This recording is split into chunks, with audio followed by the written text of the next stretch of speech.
이재용 부회장 퇴원, 기장군수, 이재용 사면, 왜? 구속수감 도중에 맹장염이라고 하죠. 급성 충수염으로 외부 병원에서 응급수술을 받았던 이재용 삼성전자 부회장 얘기 좀 짚어보도록 하겠습니다. 이 기자, 지금 이재용 부회장이 수술 받은 게 근 한 달이 다 돼가는데 키워드 보니까 뭐 퇴원이라고 나왔더라고요. 이제 퇴원을 한 거예요? 네, 이재용 삼성 부회장 퇴원을 했습니다. 일단 지난달 19일이었죠. 급성 충수염으로 응급수술을 진행하면서 대장 일부를 절제한 것으로 전해지고 있는데요. 수술 후 고열과 복통을 호소했다고 합니다. 그리고 입원 기간 동안 무려 7kg 이상 체중이 감소했다고 하는데요. 이 부회장이 퇴원하면서 한 말, 바로 폐를 끼치지 않고 싶었다. 이런 말을 전했다고 합니다. 폐를 끼치지 않고 싶었다. 그렇습니다. 그런데 이제 저도 어렸을 때 맹장 수술을 했거든요. 맹장 수술하면 보통 한 일주일 정도면 퇴원을 해요. 그런데 이재용 부회장은 왜 이렇게 오래 걸린 거예요? 네, 일반적인 충수염 수술의 경우 빠르면 일주일 안에 퇴원 조치가 가능하다고 합니다. 이 부회장의 경우 충수가 터져 복막염으로까지 번진 것으로 현재 확인이 되고 있거든요. 네. 이 때문에 즉 충수가 터질 경우 한 달 이상 병원 치료를 받아야 하는 경우도 상당하다고 합니다. 법무부는 주치의 소견에 따라 퇴원을 했다 이렇게 밝힌 상태거든요. 이 부회장에 대한 공판, 그러니까 지난달에 열릴 공판은 건강상 이유로 지난달 25일 한 차례 연기가 된 바 있습니다. 법원은 오는 22일이죠. 정상적으로 재판이 열릴 것이라면서 이 부회장의 참석 여부가 현재 최대 관심사로 꼽히고 있습니다. 그런데 김은미 기자, 부산 기장군수가 문재인 대통령 앞으로 호소문을 보냈다고 하는데 이게 무슨 내용이에요? 네, 이 기장군수가 이재명 부회장을 사면시켜달라라고 호소문을 보냈습니다. 이재용 부회장이요? 네, 근데 왜 부산의 기장군수가 굳이 이 삼성 이재용 부회장의 사면을 이렇게까지 호소문까지 올리면서 촉구하고 나선 건지 궁금해서 직접 한번 물어봤습니다. 전쟁이 터지면 죄를 받던 장수들도 전장에 나가 목숨을 걸고 또 공을 세움으로써 죄의 대가를 치르게 했습니다.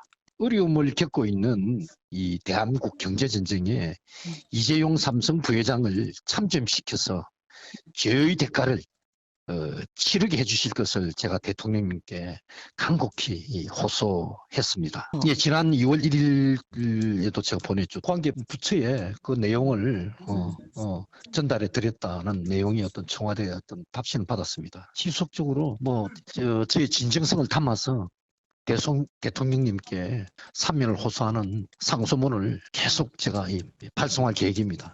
삼성이라는 어떤 대기업의 총수가 지금 저렇게 구속되어 있는 마당에 누가 과감하게 그 투자 결정을 할 수가 있겠습니까? 절박한 분의 어떤 간절한 마음을 담아서 대통령님께 또 이렇게 또 간곡히 또 업소를 했습니다.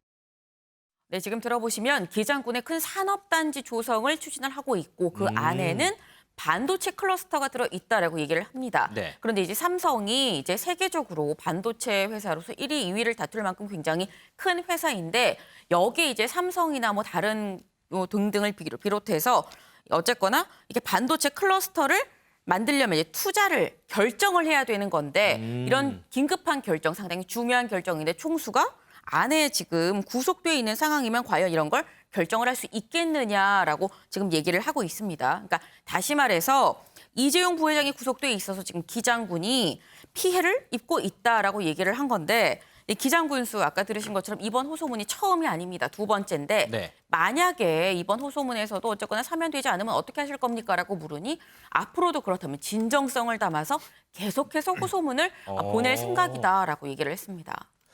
은영미 의원님, 네. 최근에 미국 바이든 대통령도 반도체를 강조하고요. 어제 문재인 대통령도 경제 관련 회의에서 반도체 공급망 우위를 강조를 했습니다. 이런 상황에서 지금 기장군수도 그렇고 재계 안팎에서는 계속해서 이재용 부회장 사면 얘기가 나오거든요. 사면 관련해서는 어떻게 보세요? 이재용 삼성전자 부회장이 그 국정농단 사건 파기환송심에서 2년 6개월의 실형을 선고받았잖아요. 네. 그게 이제 1월 18일이에요. 그럼 네. 지금 한 석 달 정도 지났는데 뭐 또 사면론 이럴 수가 있는데 일단 그 최종 그 파기환송심 판결이 나기 전에 한 1년 가까이 일단 구속이 됐었습니다. 그렇죠, 네. 그러니까 합치면 한 1년 3개월 뭐 이렇게 좀 되는 거예요. 네. 그러니까 2년 6개월 중에 한 절반은 좀 했다고 봐야 되나요? 네. 그러니까 그런 점에서 이제 뭐 벌써 사면론이냐 이런 얘기도 나올 수 있는데 그런 부분도 있지만 지금 그 사면론이 나오는 이유가 이제 기장군수의 얘기로도 뭐 대충 들으셨겠지만 지금 바이든 정부가 출범하면서 중국과 지금 패권 경쟁을 벌이고 있잖아요. 그렇죠. 지역 패권 경쟁 말고도 그 반도체 같은 첨단 산업에서 서로 주도권을 쥐겠다고 패권 경쟁을 벌이고 있는 거예요. 네. 얼마 전에 그 미국 내에 반도체나 뭐 차량 관련 글로벌 기업들을 모아놓고 주재하면서 바이든 대통령이 주재하면서 그때 뭐 인텔이나 이런 기업들 많이 있었는데 포드나 뭐 근데 삼성전자가 미국에 진출해 있으니까 삼성전자까지도 불러 모았거든요. 그래놓고 사실상 대규모 미국에 투자를 하라 이렇게 압박하고 있는 상황이에요. 미중 간에 이제 반도체 같은 첨단 산업을 놓고 패권 경쟁을 벌이고 있는 상황인데 거기에 휩쓸리지 않는 것도 중요하지만 우리나라도 이제 비메모리 분야에서 사실 선두권을 달리잖아요. 그렇죠. 삼성전자가. 그렇기 때문에 우리나라도 미중 패권 경쟁은 그거고 우리나라도 뒤처지지 않게 지금 주력을 해야 되는 상황인데 그 총수가 지금 구속 수감돼 있으니 대규 오너만이 결정할 수 있는 대규모 투자라든가 이런 것들을 결정할 수 있겠느냐 네. 이런 목소리가 지금 사면론의 배경입니다. 그래서 그런 상황에서 지금 나오고 있는 게 이제 뭐 기장군수도 그렇지만 뭐 경총회장이라든가 네. 재계에서도 이제 사면론을 건의하겠다 이런 입장인 걸로 알려져 있어요. 그런데 지금 얼마 전에 그 전직 그 대통령들 사면 논의를 그 이낙연 전 대표가 예. 꺼냈다가 여당 지지층의 반발로 사실은 좀 또 수면 아래로 지금 들어가 있는 상황이거든요. 만약에 이제 사면을 한다면 이런 전직 대통령들과 맞물려서 전직 대통령의 요구로 뇌물을 준 경영인, 기업인들에 대해서 사면도 함께 검토가 될 거예요, 아마. 그래서 뭐 지금도 지금일 거고 앞으로 이제 계속 이제 대선 국면에서 사면 논의가 불거질 수 있습니다. 그럴 때 이제 중요한 거는 분위기가 무르익는 게 중요해요. 뭐 대통령의 사면권이 있는 대통령의 결단도 있지만 분위기가 무르익는 게 중요한데 이런 경제 환경이 녹록지 않다는 점 외에 네. 또 하나가 뭐냐면은 일단은 이재용 부회장 측면에서도 할 수 있는 기업 지배 구조 개선 방안이라든가 이런 것들을 착착하면서 국민 여론이 그 사면을 수용할 수 있는 분위기를 만들어 나가는 게 중요하다 이런 생각이 듭니다. 이 악화된 경제 상황, 여기에 미국과 중국의 반도체 패권 전쟁, 그래서 나오는 이 부회장 사면론, 이게 어떻게 연결이 될지 이 부분도 관심이 많이 쏠릴 것 같습니다.